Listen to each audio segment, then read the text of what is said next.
ఆ శిశువునకు సున్నతి చేయవలసిన 8వ దినము వచ్చినప్పుడు గర్భమంద ఆయన పడక మునుపు దేవదూత చేత పెట్టబడిన యేసు అని పేరు వారు ఆయనకు పెట్టిరి. మోషే ధర్మశాస్త్రము చొప్పున వారు తమ్మును శుద్ధి చేసుకొని దినములు గడిచినప్పుడు ప్రతి తొలిచూలు మగపిల్ల ప్రభువుకు ప్రతిష్ఠ చేయబడవలెను అని ప్రభు ధర్మశాస్త్రమందు వ్రాయబడినట్టు ఆయనను ప్రభువుకు ప్రతిష్ఠించుటకును ప్రభువు ధర్మశాస్త్రమందు చెప్పబడినట్టు గువ్వల జతనైనను 2 పావురపు పిల్లలనైనను బలిగా సమర్పించుటకును వారు ఆయనను యెరూషలేమునకు తీసుకొని పోయిరి. యెరూషలేమునందు సుమయోనను ఒక మనుష్యుడుండెను. అతడు నీతిమంతుడును భక్తిపరుడునై ఉండి ఇజ్రాయేలు యొక్క ఆదరణ కొరకు కనిపెట్టువాడు. పరిశుద్ధాత్మ అతని మీద ఉండెను.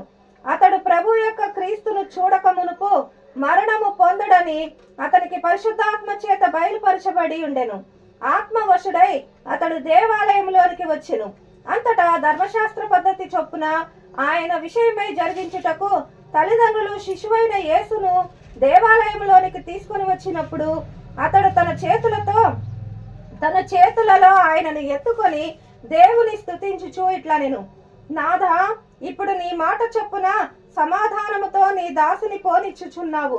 అన్యజనులకు నిన్ను బయలుపరచుటకు వెలుగుగాను నీ ప్రజలైన ఇజ్రాయేలీయుకు మహిమగాను నీవు సకల ప్రజల ఎదుట సిద్ధపరిచిన నీ రక్షణ నేను కన్నులారా చూచితిని.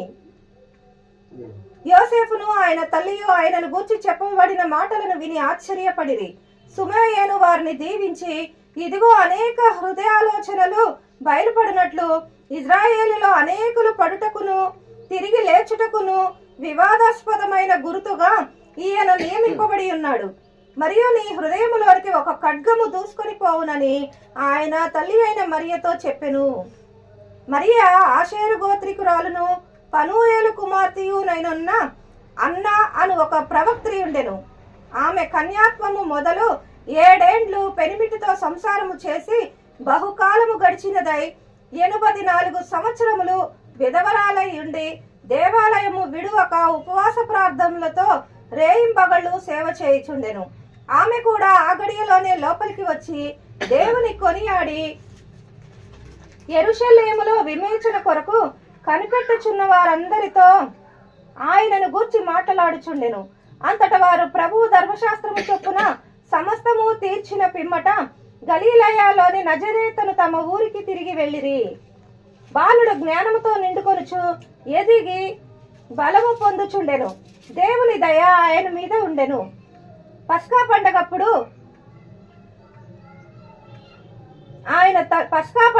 ఆయన తల్లిదండ్రులు ఏటేటా యెరూషలేమునకు వెళ్ళుచుండువారు. ఆయన 12 ఏళ్ల వాడై ఉన్నప్పుడు ఆ పండుగ ఆచరించుటకై వాడుక చొప్పున వారు యెరూషలేమునకు వెళ్ళిరి. ఆ దినములు తీరిన తరువాత వారు తిరిగి వెళ్ళుచుండగా బాలుడైన యేసు యెరూషలేములో నిలిచెను. ఆయన తల్లిదండ్రుల సంగతి ఎరుగక ఆయన సమూహములో ఉన్నాడని తలంచి ఒక దిన ప్రయాణము సాగిపోయి తమ బంధువులలోను నెడవైన వారిలోను ఆయనను వెతుకుచుండిరి. ఆయన కనబడనందున ఆయనను వెతుకుచు యెరూషలేమునకు తిరిగి వచ్చిరి. 3 దినములైన తరువాత ఆయన దేవాలయంలో బోధకుల మధ్య కూర్చుండి వారి మాటలను ఆలకించుచు వారిని ప్రశ్నలు అడుగుచూ ఉండగా చూచిరి. ఆయన మాటలు వినిన వారందరూ ఆయన ప్రజ్ఞకును ప్రత్యుత్తరములకును విస్మయమొందిరి. ఆయన తల్లిదండ్రులు ఆయనను చూచి మిక్కిలి ఆశ్చర్యపడిరి. ఆయన తల్లి, కుమారుడా, మమ్మును ఎందుకు ఇలాగు చేసితివి? ఇదిగో నీ తండ్రియు నేనును దుఃఖపడుచు నేను వెతుకుచుంటిమని ఆయనతో చెప్పగా ఆయన, మీరేల నన్ను వెతుకుచుంటిరి? నేను నా తండ్రి పనుల మీద నుండవలెనని మీరెరుగురా అని వారితో చెప్పెను. అయితే ఆయన తమతో చెప్పిన మాట వారు గ్రహింపలేదు. అంతటా ఆయన వారితో కూడా బయలుదేరి నజరేతునకు వచ్చి వారికి లోబడి ఉండెను. ఆయన తల్లి ఈ సంగతులన్నిటినీ తన హృదయంలో భద్రము చేసుకొనెను. యేసు జ్ఞానమందును వయస్సునందును దేవుని దయ యందును మనుష్యుల దయ యందును వర్ధిల్లుచుండెను.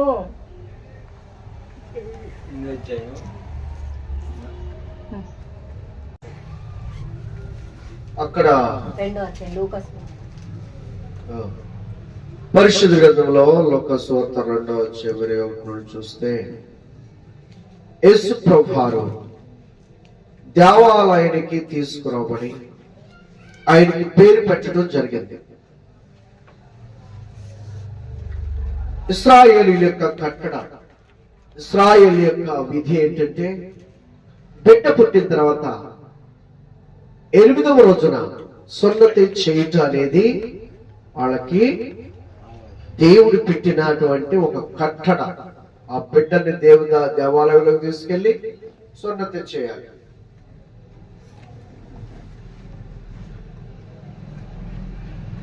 ఎనిమిదవ రోజు ప్రభు దేవాలయంలోకి తీసుకొచ్చినప్పుడు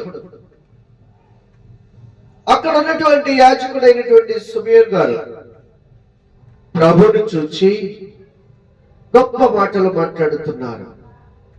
నాదా, ఇప్పుడు నీ మాట చొప్పున నీ దాసుని ఇదిగో పోనిచ్చున్నావు. అన్యజనులకు నీవు వెలుగు అయ్యా, ఇశ్రాయేలుకు నువ్వు మహిమ ఘనతలు తెచ్చేటటువంటి దేవుడు అయ్యా.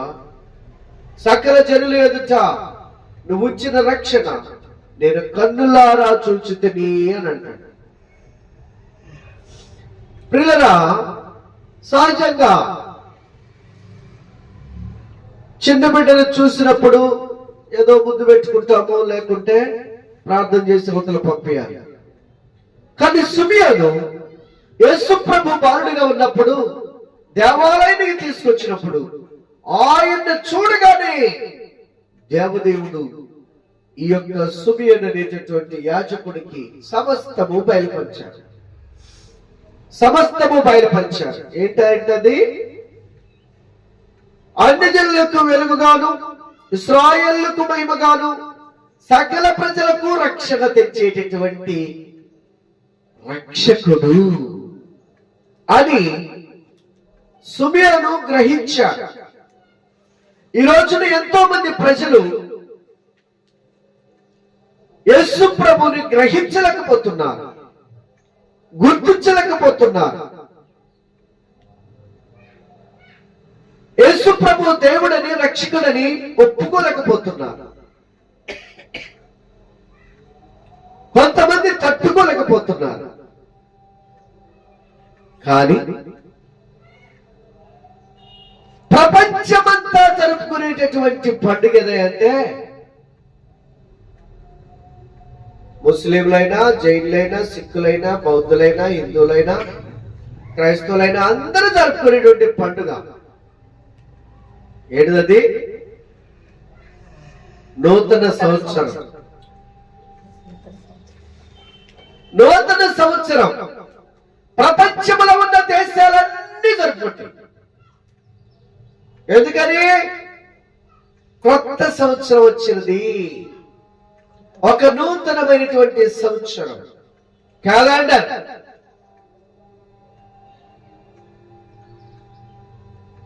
అనేక మంది శాస్త్రవేత్తలు, అనేక మంది జ్ఞానులు ఆ దినముల్లో ఉన్నటువంటి మహారాజు యొద్దకు వచ్చి థియోఫిలస్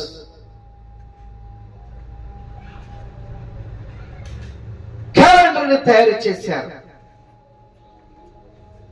అక్కడి నుంచి ప్రారంభమైనటువంటి, ఎక్కడి నుంచి ప్రారంభిద్దాం మరిది, ఎక్కడి నుంచి ఎవరి నుంచి మనం తీసుకెళ్ళాలి, ప్రపంచాన్ని ప్రభావితం చేసినటువంటి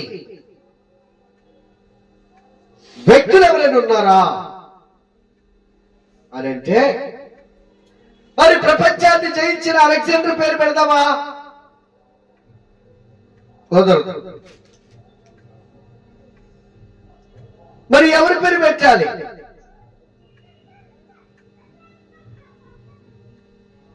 హిట్లర్ పేరు పెడదామా? కుదరదు. ఒక వ్యక్తి భూమి మీదకి వచ్చినప్పుడు ఆయన శాంతి సందేశముల ద్వారా, ఆయన ప్రేమ, ఆయన యొక్క దయ, కనికరముల ద్వారా ఎంతో మందిని క్షమించి, సన్మార్గములు నడిపించి, మంచి ప్రవర్తన కలిగి జీవించేలా చేసి, దైవ కార్యములను భూమి మీద జరిగించినటువంటి ఒకే ఒక వ్యక్తి, ఆయనే క్రీస్తు. కాబట్టి అక్కడి నుంచి మనము ప్రారంభిద్దాం అని చెప్పేసి, అక్కడి నుంచి క్రీస్తు శకము అని క్యాలెండర్ ని తయారు చేయడం జరిగింది. ఈ రోజున సమస్త మానవ జాతి వాళ్ళు ఏ దేశం వాళ్ళైనా క్రీస్తు పూర్వం అని చెప్పాలి, క్రీస్తు శకం అని చెప్పాలి. అంటే యేసు ప్రభుకి ముందున్న కాలము, యేసు ప్రభు తర్వాత జరుగుతున్నటువంటి కాలము. 2025 సంవత్సరాలు గడిచిపోయిన యేసు ప్రభు ఈ భూమి మీదకి వచ్చి గాని దాన్ని మార్చటం అనేది ఎవరి వల్ల కాలేదు. ఇంకొక పేరు పెడదామనేటటువంటి ఆలోచన రాలేదు. కారణం ఏంటి? కారణం ఏమిటి?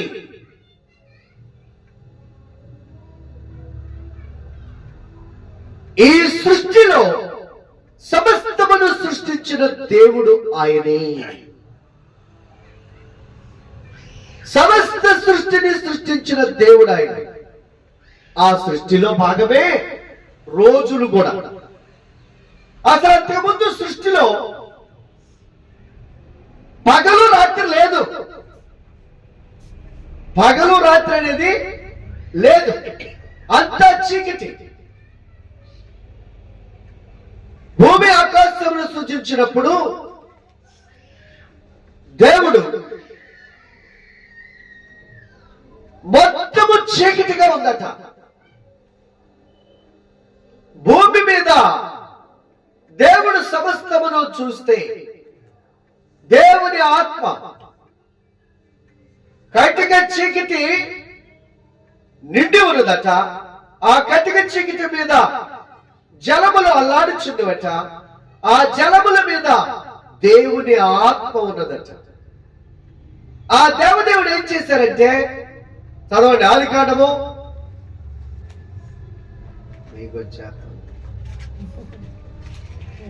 ఆదికాండం 1వ అధ్యాయము చదవండి 3-4 వచనాలు. దేవుడు వెలుగు కమ్మని పలుకగా వెలుగు కలిగెను. దేవుడు వెలుగు కమ్మని పలుకగా వెలుగు కలిగెను. వెలుగు మంచిదైనట్టు వెలుగు మంచిదైనట్టు దేవుడు చూచెను. దేవుడు చూచెను. దేవుడు వెలుగును చీకటిని వేరుపరిచెను. వెలుగును చీకటిని వేరుపరిచెను. దేవుడు వెలుగునకు పగలనియు వెలుగుకు పగలనియు చీకటికి రాత్రి అనియు చీకటికి రాత్రనియు పేరు పెట్టెను. అస్తమయమును ఉదయమును కలగగా ఒక దినమాయను. ఈ దినాన్ని సృష్టించింది ఎవరు అసలు? ఈ పగలను రాత్రిని సృష్టించిన సృష్టికర్త ఎవరు? ఈ రోజున ప్రపంచమంతా కొత్త దినం వచ్చింది, కొత్త రోజు వచ్చింది. కొత్త రోజు కాదు, క్యాలెండర్ ప్రకారము సంవత్సరం 365 రోజులు అయిపోయినాయి కాబట్టి ఇంకొక సంవత్సరం వచ్చిందని లెక్కకి చూసుకుంటున్నాం. మరి ప్రపంచమంతా చేసుకుంటున్నారు కొత్త సంవత్సరం వచ్చిందని, కొత్త రోజులు వచ్చినాయని. ప్రపంచమంతా కూడా ఎంతో సంతోష ఆనందాల్లో మునిగిపోతున్నారు. మరి అసలు ఈ రోజుకి నువ్వు ఇస్తున్న ప్రాముఖ్యత, ఈ రోజుకి నువ్వు ఇస్తున్నటువంటి గొప్ప స్థానం, కులాలు లేకుండా, మతాలు లేకుండా, భాషలు తారతమ్యం లేకుండా సమస్త ప్రజలు కొత్త సంవత్సరం వచ్చింది, కొత్త సంవత్సరం వచ్చిందని సంతోషంతో ఆనందంతో గంతులు వేస్తున్నారు. మరి అసలు ఈ కొత్త రోజును సృష్టించిన సృష్టికర్త చూస్తారా ప్రియులరా? దేవుడు వెలుగును కమ్మని పలుకగా వెలుగు కలిగింది. వెలుగును చీకటిని దేవుడు వేరు చేశారట. వెలుగుకు పగలనియు చీకటికి రాత్రినియు ఆయన పేరు పెట్టారు. అస్తమయమున ఉదయమున కలుగుగా ఒక దినమైనది. ఒక పగలు ఒక రాత్రి గడిస్తే ఒక దినం. దీనిని ఎవరు సృష్టించారు? సృష్టికర్త అయిన దేవుడు. కాబట్టి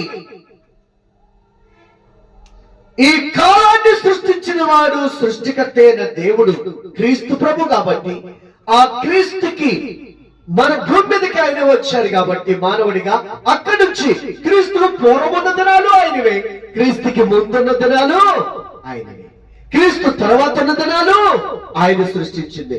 కాబట్టి క్రీస్తు శకము, క్రీస్తు పూర్వమని క్రీస్తుతో మొదలు పెట్టడం ఇంకొక కారణం. ఈ విధముగా ప్రియులరా, కానీ మానవుడు ఈ సత్యాన్ని తెలుసుకోలేకపోతున్నాడు. రోజుకిచ్చిన ప్రాముఖ్యత, తెలుగునికి ఇచ్చినటువంటి విలువ, ఆ తెలుగును చేసినటువంటి దేవునికి ఇవ్వలేకపోతున్నాం. ఆ తెలుగును చేసినటువంటి దేవునికి ఇవ్వలేకపోతున్నావు. ఒక రోజు అనేది లేకపోతే నీ పుట్టినరోజు ఎప్పుడో తెలియదు, నా పుట్టినరోజు ఎప్పుడో తెలియదు. ఒక క్యాలెండర్ లేకపోతే ఏం తెలియదు. అంతకుముందు యేసు ప్రభు రాకముందు ఉన్నటువంటి పుట్టినటువంటి రాజులు గాని, చక్రవర్తులు గాని, శాస్త్రవేత్తలు గాని, వాళ్ళని క్రీస్తుకు పూర్వం ఉన్నటువంటి ఇదిగో 2000 సంవత్సరంలో, ఇదిగో 1500 సంవత్సరాల్లో, 3000 సంవత్సరాలు క్రితం ఉన్నటువంటి ప్రవక్తలు, పరిశుద్ధులు, శాస్త్రవేత్తలని చెబుతాం, రాజులు, చక్రవర్తులని చెబుతాం. యేసు ప్రభు వచ్చిన తర్వాత, ఆయన జన్మించిన తర్వాత మానవుడిగా ఆయన జన్మించి ఆయన 33 సంవత్సరాలు భూమి మీద బ్రతికి వెళ్లిపోయిన తర్వాత అక్కడి నుంచి మరలా ప్రారంభించారు క్రీస్తు పుట్టిన దగ్గర నుంచి క్రీస్తు శకము అని. చూసారా? కనుక ప్రియులరా, ఏది ఏమైనప్పటికీ మానవుడు తెలుసుకోవాల్సిన సత్యం ఏంటంటే, అసలు ఈ రోజునే సృష్టించింది దేవుడు. రోజుకు ప్రాముఖ్యత ఇస్తున్నాము కానీ, రోజుకు విలువిస్తున్నాము కానీ, రోజును సృష్టించిన దేవునికి మాత్రము విలువ ఇవ్వలేకపోతున్నారు. ప్రియులారా, ఎంత దుఃఖకరమైన విషయం ఇది! ఎంత దుఃఖకరమైన విషయం!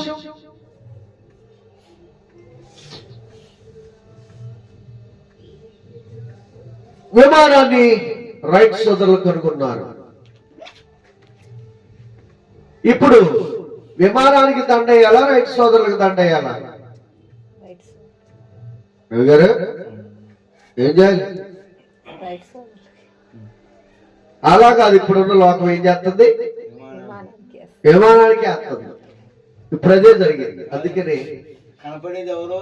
అది విమానం కదా, కనపడుతుంది. రంగుల విమానం మనల్ని మోసుకొస్తుంది. ఆహాహా, ఎంత గొప్ప విమానం అని విమానానికి దండేస్తున్నారు. ఇలాగే ఒక ముఖ్యమంత్రి గారు వచ్చారట. పాపం ఎన్నో ఆశలు పెట్టుకున్నారు ఆ గ్రామ ప్రజలు. ఆయన కూడా చేయాలనే వచ్చాడు. కానీ దండ అకస్మాత్తుగా కారు కేశారట. వాళ్ళు కూడా కారులో వచ్చారని కారు కేశారట దండ. ముఖ్యమంత్రి గారు దిగి అటు వస్తున్నారు. దండ అన్ని పోయి కారు మీద పడుతున్నాయి. 7 వేలలో మాత్రం ఒక్కదండ కూడా పట్ల. గబగబ కారు దిగినోడల్లా మళ్ళీ వెనక్కి వెళ్ళిపోయి కారు ఎక్కిందట. అదేంటయ్యా, మరి మాకు ఇవ్వాల్సినటువంటి, మా గ్రామానికి చేయవలసినటువంటి కరెంటు గాని, రోడ్లు గాని, బోర్డులు గాని, ఇళ్లు గాని, స్థలాలు గాని శాంక్షన్ చేయడానికి సంతకాలు అన్ని రెడీగా ఉన్నాయా? చేస్తారని వచ్చారు కదా. అవును, చేస్తారని వచ్చారు. కానీ మీరు ఎవరికి దండలేశారు? ఎవరిని సన్మానిస్తున్నారు? ఎవరిని కనపరుస్తున్నారు? అయ్యా, మిమ్మల్ని తీసుకొచ్చిన కారునయ్యా. అయితే కారుని సంతకాలు పెట్టవాలండి, కారుని రోడ్లు వేయమని చెప్పండి అని కారు ఎక్కిపోయాడు. మరి ఇప్పుడు ఎవరు చేయాలి? ఎవరు చేయాలి? చూసారా ప్రియులరా, మానవుడు అదే తప్పిదం చేస్తున్నాడు. దేవుని వాక్యం అదే సెలవిస్తా ఉంది. దేవుని వాక్యం అదే సెలవిస్తుంది. రోమీయులకు రాసిన పత్రిక 1వ అధ్యాయము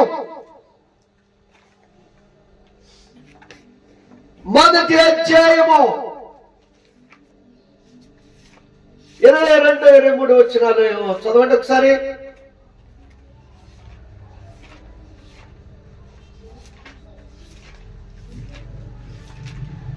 రోమీయులకు రాసిన పత్రిక 1వ అధ్యాయము దొరకట్లా. అపోస్తలుల కార్యాలు తర్వాత 23 చదవండి. వారు అక్షయుడగు దేవుని మహిమను క్షయమగు మనుషుల యొక్కయు పక్షుల యొక్కయు చతుష్పాద జంతువుల యొక్కయు పురుగుల యొక్కయు ప్రతిమా స్వరూపములుగా మార్చిరి.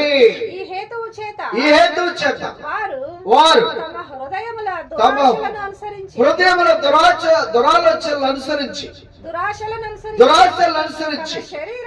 తమ శరీరాలను పరస్పరము అవమానపరుచుకున్నట్లు దేవుడు వారిని అపవిత్రతకు అప్పగించారు.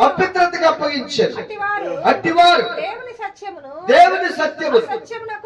అసత్యమునకు మార్చి సృష్టికర్తకు ప్రతిగా సృష్టమును పూజించి సేవించిరి. ఇదండి మనుషులు ఏం చేస్తున్నారంటే సృష్టికర్తను విడిచి మనుషులను, జంతువులను, పక్షులను, పురుగులను వీటిని పూజ చేయటానికి, ఆరాధించడానికి ప్రతిభా స్వరూపములుగా మార్చుకున్నారు. చివరికి దినాలను కూడా మార్చుకున్నారు.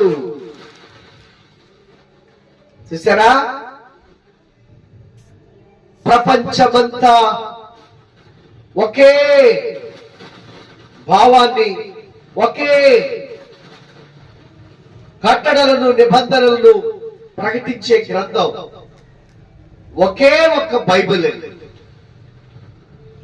బైబిల్ భారతదేశంలో ఒక రకంగా, అమెరికాలో ఒక రకంగా ఉండదు, పాకిస్తాన్లో ఇంకొక రకంగా ఉండదు. ఎక్కడున్నా బైబిల్ ఒకే రీతిలో ముద్రించబడింది. రెండవది, ప్రపంచంలో ఉన్న దేశాలన్నింటిలో ఒకే రోజున పండుగ జరిగింది. అదే క్రిస్మస్ పండుగ. ప్రపంచంలో ఉన్నటువంటి అన్ని దేశాలు అందరూ ఇక ఆళ్ళు వీళ్ళు అని భేదము లేకుండా సమస్త మానవాళి జరుపుకుంటుంది. అదే నూతన సంవత్సరం. ఆ నూతన సంవత్సరం అనేటటువంటి మొట్టమొదటి దినమే యేసు ప్రభు దేవాలయములకు తీసుకురాబడి ఆయన సమస్త మానవాళికి రక్షకుడుగా ప్రకటించబడినటువంటి దినం.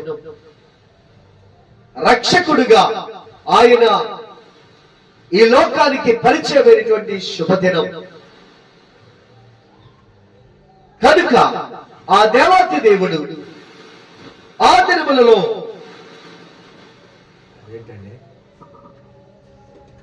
మనుషులను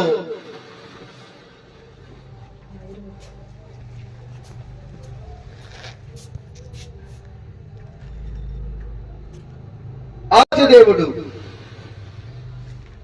మనుషులను ఒక గొప్ప స్థానంలో చూడాలని ఆశపడ్డారు. మొదటి నుంచి దేవుని యొక్క ఆశ ఏంటంటే మానవుని సృష్టించిన దగ్గర నుంచి కూడా మానవుడు దేవుని ఆలయమని ఆయన కోరుకున్నారు. శరీరం ఉన్నప్పుడు ఆయన దేవాలయానికి ఆ 8వ దినమున వచ్చి 33 సంవత్సరములు మానవునిగా శరీరధారిగా ఈ లోకములో జీవించి ఆ తర్వాత సర్వ మానవాళి కొరకు సమస్త మానవాళి పాప శాప మరణముల యొక్క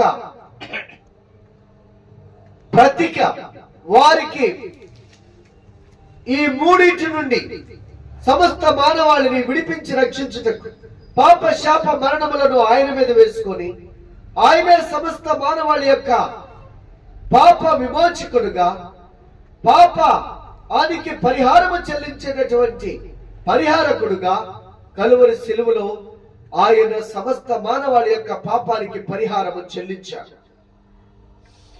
ఆ తర్వాత సిలువ వేయబడి చంపబడి సమాధి చేయబడి 3వ దినమున తిరిగి లేచి పరలోకానికి ఆరోహణమయ్యారు. ఆయన ఆదిలో మనం చూసాం, ఆదిలో ఆయన ఆత్మయున్న దేవుడు. కానీ మానవుని రక్షించటానికి రక్షకుడిగా, శరీరధారిగా ఈ లోకానికి వచ్చినటువంటి దేవుడుగా, క్రీస్తుగా, యేసు ప్రభువుగా ఆయన ఈ లోకములో బయలుపరచబడి ప్రజలకు తను తాను బయలుపరుచుకున్నారు. మరి అప్పుడంటే ఆయన శరీరం ఉంది. ఇప్పుడు ఆ మహాదేవుడు ఆత్మయ్య ఉన్నారు. దేవుడు ఆత్మయ్య ఉన్నారు కాబట్టి ఆయన ఆరాధించువారు ఆత్మతోనూ సత్యముతోనూ ఆరాధించాలని దేవుడు తెలియజేస్తున్నారు. మరి ఇప్పుడు మనం ఏమై ఉన్నాం? ఇది మన ప్రశ్న. ఆదిలో దేవుడు దినములను సృష్టించారు. పగలు రాత్రిని సృష్టించిన దేవుడు ఆయన. దినాలను సృష్టించిన దేవుడు ఆయన. కాలములను సృష్టించిన దేవుడు ఆయన. ఋతువులను ఏర్పరిచిన దేవుడు ఆయన. కనుక ప్రియ సహోదరి సహోదరులారా, మరి ఆ దేవుడు మానవుని ఎలాగా ఆయన ఉండాలని కోరుకుంటున్నారు? మానవుని పట్ల దేవునికి కలిగిన వాంఛేంటి, కోరికేంటి అని అంటే, ఆయన ఎందుకు ప్రాణం పెట్టారంటే, ఎందుకు రక్తం కాచారు అంటే, ఎందుకు ఒక మానవుడు చేసిన పాపానికి ఆయన శిక్ష, పాపానికి వచ్చే శిక్ష ఆయన వేసుకున్నారు అంటే, ఆ మానవుని దేహమును తయారు చేసిందే ఆయన. మానవుని సృష్టించినటువంటి దేవుడే ఆయన. కాబట్టి ఆ దేవుడు ఎందుకు సృష్టించుకున్నారు అంటే, ఆయన ఆత్మన్నారు కాబట్టి ఈ మానవుని యొక్క శరీరములో ఆయన నివాసము చేయాలన్నది ఆయన గొప్ప సంకల్పం, ఆయన గొప్ప ప్రణాళిక. కనుక ప్రియులారా, జాగ్రత్తగా మనం పరిశీలన చేసినట్లయితే ఆ దేవుడు మరి ఎంత గొప్ప కార్యాన్ని మన ముందు ఉన్నారో చూడండి. ఒకసారి మనము గమనించినట్లయితే ప్రియులారా, దేవాతి దేవుడు మానవుని పట్ల ఆయన కలిగి ఉన్న సంకల్పం, ఆ మనుషుని ఎందుకు సృష్టించుకున్నారో దాని యొక్క సారాంశాన్ని ప్రభు మనకు బయలుపరుస్తున్నారు. ఆయన వాక్యము ద్వారా మనం గమనించినట్లయితే ఒకసారి మొదటి కొరింథీయులకు రాసిన పత్రిక 3వ అధ్యాయములో 16-17 వచనాల్లో మనం చూసినట్లయితే అక్కడ ప్రభు మనకి తేటగా తెలియచేస్తున్నారు. మీరు దేవుని ఆలయమై ఉన్నారని, దేవుని ఆత్మ, మీరు దేవుని ఆలయమై ఉన్నారని, దేవుని ఆత్మ మీలో నివసించుచున్నదనియు మీరెరుగరా. ఎవడైనను దేవుని ఆలయమును పాడు చేసినడలా దేవుడు వారిని పాడు చేయి. దేవుని ఆలయము పరిశుద్ధమై ఉన్నది. మీరు ఆలయమై ఉన్నారు. చూసారా ప్రియులారా, గత సంవత్సరంలో దేవుడు నివాసము చేసే మందిరంగా మనం ఉన్నామా? ఈ నూతన సంవత్సరంలో నూతన జీవితాన్ని మనకిచ్చిన దేవుడు, నూతన సంవత్సరాన్ని ప్రసాదించిన దేవుడు నీకు నాకు తెలియజేస్తున్నటువంటి సత్యం ఏమిటంటే, ఏదో నామకార్థముగా వచ్చి దేవుణ్ణి ఆరాధించి వెళ్ళిపోవటం కాదు, ఏదో 2 పాటలు పాడి సంతోషించడం కాదు, ఏదో వచ్చి వాక్యం విని వెళ్ళిపోవటం కాదు. నీవు నేను, నీ దేహము నా దేహము దేవుని ఆలయం అని దేవుడు కోరుకుంటున్నాడు. మన దేహము దేవుడి నివాసము చేసే మందిరముగా ఉండాలని ఆయన ఆశిస్తున్నాడు. ఇది ఆయన యొక్క గొప్ప సంకల్పం. అందుకనే ఏమని చెప్పబడుతున్నది? మీరు విలువ పెట్టి కొనబడిన వారు కనుక మీ దేహము మీ సొత్తు కాదు.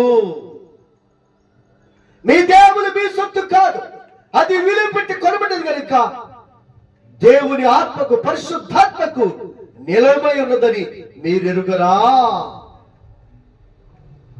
ఈ రోజున ప్రియులరా, మహాదేవుడు నిన్ను నన్ను కూడా ఎప్పుడో కొనుక్కున్నారు.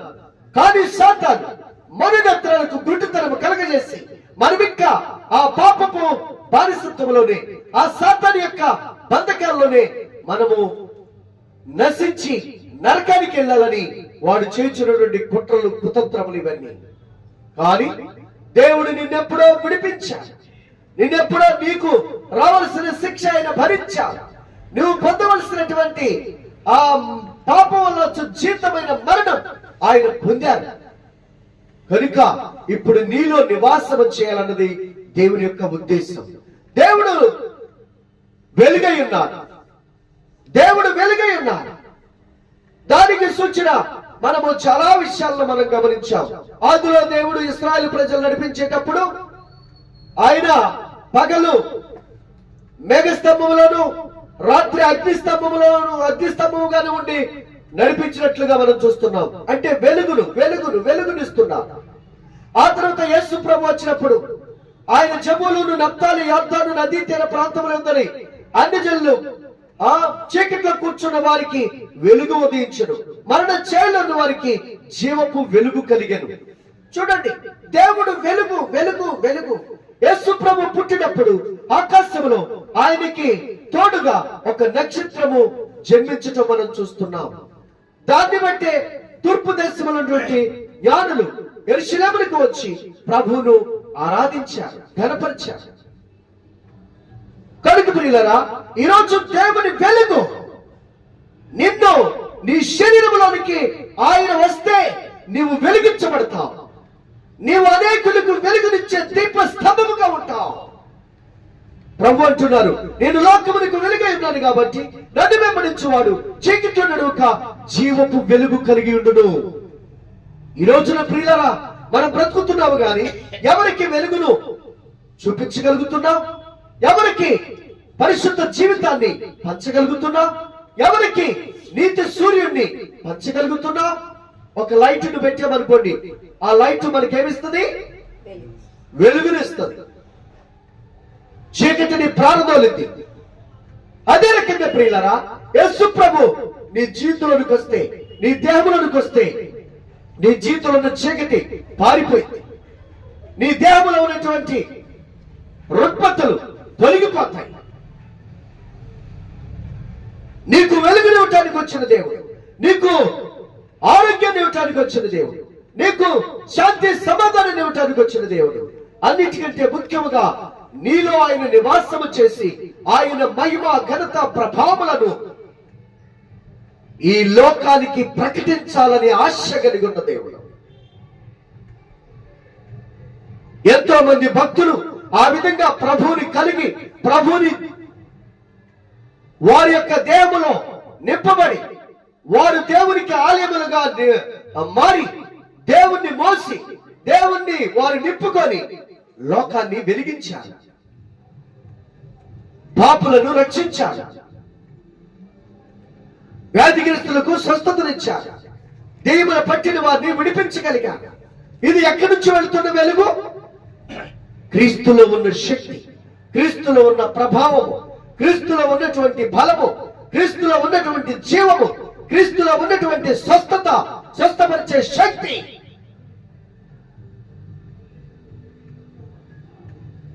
కనుక ప్రియ సహోదరి సహోదరులారా, ఈ నూతన సంవత్సరంలో ప్రభు మాట్లాడుతున్నటువంటి మాట, ఓ నీవు దేవుని ఆలయమై ఉన్నావని నీవెరగవా? నీ దేహము దేవునికి ఆలయమై ఉన్నదని నీవెరగవా?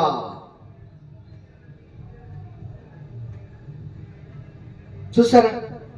కనుక ప్రియులరా, మన జీవితంలో ఆయన మనము సంపాదించుకోవాలి, ఆయన వెలుగును మనము ధరించుకోవాలి. ఇది ప్రాముఖ్యమైనటువంటి విషయం.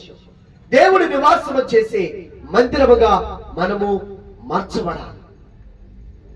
అదే క్రొత్త జీవితం, అదే క్రొత్త బ్రతుకు.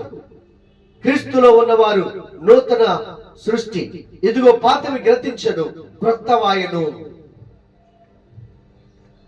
క్రొత్త సంవత్సరం వచ్చిందని సంతోషపడుతున్నామా గాని క్రొత్త జీవితం మనలో మొదలు పెట్టామా? కొత్త బ్రతుకు మనలో మొదలు పెట్టామా? క్రీస్తును కలిగినటువంటి జీవితం, క్రీస్తు ఆలయమై ఉన్నటువంటి దేహం మనము సంపాదించుకొని స్వతంత్రించుకొని అలాగూ గడపగలుగుతున్నామా? ప్రియులరా, దేవుడు నివాసము చేయటానికి మనల్ని ఏర్పరచుకున్నారు. మనము దేవుని ఆలయమై ఉన్నాం. దేవుని ఆలయమై ఉన్నాం కనుక దేవుడు సృష్టించిన దినానికి ఇస్తున్న విలువ, దేవుడు సృష్టించిన పగలకు రాత్రికి ఇస్తున్న విలువ ప్రపంచమంతా జరుపుకుంటుంది. వాళ్ళ ఈ దేశం ఆ దేశం లేదు, ఈ జనాంగం ఆ జనాంగం లేదు. నూతన సంవత్సరం వచ్చిందని ప్రపంచమంతా జరుపుకుంటుంది. క్రీస్తు శకం 2026వ సంవత్సరం అనేది కొత్తది సంవత్సరం వచ్చిందని చూసారా ప్రియులారా? ఆ దినాన్ని సృష్టించిన దేవుడు ఆయన. ఆ దినమునికే ఆయన కర్త. వెలుగు కమ్ముని పలకగా వెలుగును కలిగించి వెలుగును చీకటిని వేరు చేసి అస్తమయమును ఉదయమును కలగగా ఒక దినమును అలాగ సృష్టించి దేవుడు వెలుగునకు పగలనియు చీకటికి రాత్రనియు పేరు పెట్టి ఒక దినముగా ప్రకటించారు. ఆ దినాలను మనము లెక్కించుకుంటూ కొత్త సంవత్సరం వచ్చిందని ఆ సంతోషముగా గంతులు వేచున్నవి గాని ఆ దినాన్ని సృష్టించిన సృష్టికర్తను మాత్రం మన హృదయంలో చేర్చుకోలేకపోతున్నాం. దేవుడు మన హృదయంలో ఉండాలని ఆశపడుతున్నాడు. అందుకనే ఆయన హృదయం దగ్గరికి వచ్చి గడుతూ ఉన్నారు. ఒక భక్తుడు పాడాడు ఏమని? గుడి గోడలలో లేడు దేవుడు, గుండె గుడిలో ఉన్నాడు చూడు. ఎక్కడున్నారంట? గుండె గుడిలో. గుండె గుడిలో ప్రభు మన గుండె గుడిలో నివాసము చేయాలని కోరుకుంటున్నటువంటి దేవుడు. కనుక ప్రియులరా, ఈ నూతన సంవత్సరంలో నీ దేహాన్ని దేని కొరకు వాడబోతున్నావు? నీ సమయాన్ని, దేవుడిచ్చినటువంటి ఈ దినాన్ని ఏ విధంగా నువ్వు గడపబోతున్నావు? ఒక్కసారి మన జీవితంలో మనం పరిశీలన చేసుకోవాలి. నీ శరీరాన్ని సృష్టించి ఆ శరీరాన్ని ఇచ్చింది ఆయనే. నీకు ఈ దినాన్ని సృష్టించి ఈ దినాన్ని ఇచ్చింది దేవుడు. నీకిచ్చింది ఆ దేవుడు. కనుక మరి నీ శరీరాన్ని ఇచ్చిన దేవుడు, నీకు ఈ రోజును ఇచ్చిన దేవుణ్ణి మర్చిపోయి నీ శరీరంతో ఈ దినమంతా ఆ ఆనందంగా సంతోషంగా గంతులు వేస్తే ఒక దినమున నిన్ను సృష్టించిన దేవుడు, నీకు ఈ రోజునిచ్చిన దేవుడు నిన్ను ప్రశ్నించబోతున్నారు. కనుక ప్రియులారా, ఆ ప్రశ్న నీ ముందు రాకముందే, ఆయన న్యాయ తీర్పు ఎదుట నువ్వు నిలబడక ముందే నీ జీవితాన్ని ఒక్కసారి ప్రభు వైపు మరల్చు. అందుకనే దేవుడు అన్నది తెలుసా? నేడే రక్షణ, నేడే, రేపు కాదు. కనుక రక్షణ సంపాదించుకోవాలి. ఆయన రక్షకుడుగా ఈ లోకానికి వచ్చాడు. కనుక మానవ జీవితంలో మనము దేవుని మహింపరిచే వారిగా ఉంటున్నామా? దేవుని ఘనపరిచే వారిగా ఉంటున్నామా? దేవుని ఆలయముగా మన దేహాన్ని దేవునికి సమర్పించే వారిగా ఉంటున్నామా? లేక మన శరీరముతో ఈ రోజును ఎంతో మంది చూడండి, తమ శరీరాలతో తినుచు త్రాగుతూ సుఖిస్తూ ఆ డాన్సులు చిందులు రాత్రంతా భయంకరంగా. ప్రియులరా, దేవుడు నిన్ను నన్ను ప్రేమించి ఈ నూతన సంవత్సరాన్ని ఇచ్చారు. ఎందుకో తెలుసా? ఇకనైనా దేవుడి నివాసము చేసి మందిరంగా మన దేహాన్ని మార్చుకోవాలని. ఆయన మనలోనికి వస్తే ఆయన వెలుగు, ఆయన జీవము, ఆయనలో స్వస్థపరిచే శక్తి, ఆయనలో చీకటి శక్తులు బంధించే ఆ బలమైనటువంటి ఆత్మ మనలో నుండి ప్రవహిస్తుంది. అనేకులను వెలుగులో నడిపిస్తుంది, అనేకులను స్వస్థపరుస్తుంది, అనేకులను రక్షిస్తుంది. అది దేవుని సంకల్పం. మానవుడు దేవుడి స్వరూపం. ఎప్పుడైతే దేవుని స్వరూపమును గ్రహిస్తావో, ఎప్పుడైతే దేవుని ఆత్మతో నువ్వు నింపబడతావో, అప్పుడు నీలో నుంచి దేవుని శక్తి ప్రవహిస్తుంది. పౌలు జీవితంలో దేవుడు తన శరీరంలోకి వచ్చినప్పుడు, దేవుని ఆత్మతో తాను నింపబడినప్పుడు ఆయన అంటున్నాడు, ఎక్కడో జీవించువాడను నేను కాను, నా యందు క్రీస్తే జీవిస్తున్నారు. ఇప్పుడు నేను జీవించిన జీవితం నా కొరకు తను అప్పగించుకున్న దేవుని కుమారుని అందరి విశ్వాస మూలముగా నేను జీవించున్నాను అని అంటాడు. అక్కడి నుంచి అంతకుముందు యేసు ప్రభు తన దేహంలోనికి రాకముందు అతడు అనేక మందిని హింసించేవాడు, కొట్టేవాడు, కొడాలతో భయంకరంగా శిక్షించేవాడు, చెరసాలలో వేయించేవాడు, హత్య గావించేవాడు. కానీ యేసు ప్రభు ఆయనలోకి వచ్చిన తర్వాత ఎంతో మందిని స్వస్థపరిచేవాడు, ఎంతో మందిని బాగు చేస్తా ఉన్నాడు, ఎన్నో దెయ్యాలను ప్రారగొడతా ఉన్నాడు, ఎంతో మంది పాపులను రక్షిస్తూ ఉన్నాడు, నీతి మార్గంలో నడిపించగలిగాడు, ఎంతో మంది జీవితాలను కట్టగలిగాడు. కారణం ఆయనలోనికి క్రీస్తు వచ్చాడు. ఆయన శరీరము దేవుని ఆలయముగా ఆయన అర్పించాడు. మరి నీవు నేను కూడా దేవుని ఆలయముగా మనము దేవునికి మన శరీరాన్ని అర్పించినప్పుడు మన ద్వారా దేవుడు తన కార్యములను జరిగించుకుంటాడు, తన మహిమను లోకానికి చూపించుకుంటాడు. కనుక ప్రియులరా, ఒకసారి మనం పరిశీలన చేసుకొని గత సంవత్సరంలో దేవుడి నివాసము చేసే మందిరంగా మనం ఉన్నామా? దేవుడు వాడుకునేటటువంటి విలువైనటువంటి మహిమ పాత్రగా మనం ఉన్నామా? మన ద్వారా దేవుని వెలుగు, దేవుని జీవము, దేవుని శక్తి ఇతరులోనికి ప్రవహిస్తుందా? ఇతరులకు చీకట్లో ఉన్న వారికి వెలుగును అందించగలుగుతున్నామా? పాపంలో ఉన్న వారికి పరిశుద్ధ జీవితాన్ని పరిచయం చేయగలుగుతున్నామా? ప్రభు యొక్క ప్రేమను మనము పంచగలుగుతున్నామా? ఈ నూతన సంవత్సరంలో మన జీవితము ఎలా గడపబోతున్నాం? ఏ విధంగా మొదలుపెట్టి ఏ విధంగా మనం ముగించబోతున్నాం? దేవుడు నీలోనికి వస్తే, నీ దేహము దేవునికి అర్పించగలిగితే నిన్నొక వెలుగు కిరణముగా, జ్యోతిగా, ఆకాశంలో ప్రకాశించేటువంటి జ్యోతిగా నిన్ను దేవుడు చేయాలని ఆశిస్తున్నాడు.